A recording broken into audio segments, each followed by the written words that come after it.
ministre de la Femme en Côte d'Ivoire, une femme extrêmement engagée, je l'ai dit tout à l'heure. Pendant les événements de Côte d'Ivoire, sa maison a été brûlée, elle a dû être exfiltrée.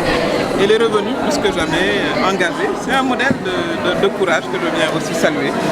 Elle est venue présenter son livre « Les traditions prétextes, le statut de la femme à l'épreuve du culturel ». Elle a beaucoup travaillé sur les questions de santé de la reproduction des femmes, la lutte contre les violences faites aux femmes, l'excision, avec un style très savoureux.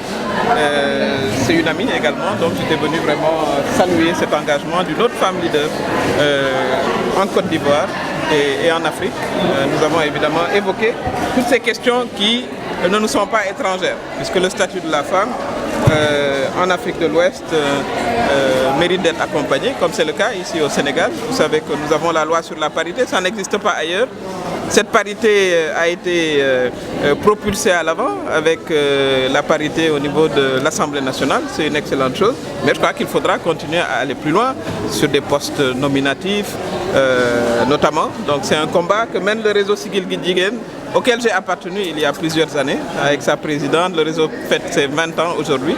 Nous sommes également dans la semaine des 16 jours d'action pour sensibiliser les populations sur les violences faites aux femmes, sensibiliser aussi les hommes qui sont nos partenaires, il faut qu'on le comprenne bien. Ce ne sont pas nos adversaires, ce sont nos partenaires, ce sont nos maris, ce sont nos petits frères, nos grands frères, nos amis.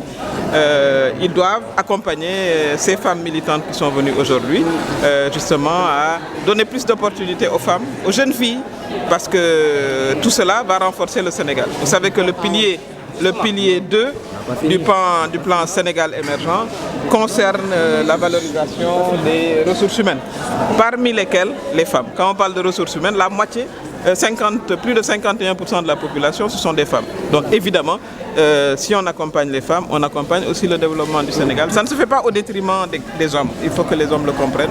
Nous devons être des partenaires dans cela. Et je crois que le gouvernement, Monsieur le Président de la République l'a dit. Ça a été l'occasion aussi de le féliciter pour ses positions extrêmement courageuses sur la lutte contre le terrorisme et également sur son engagement à continuer à promouvoir, à soutenir l'islam de paix et de tolérance que nous connaissons dans notre pays.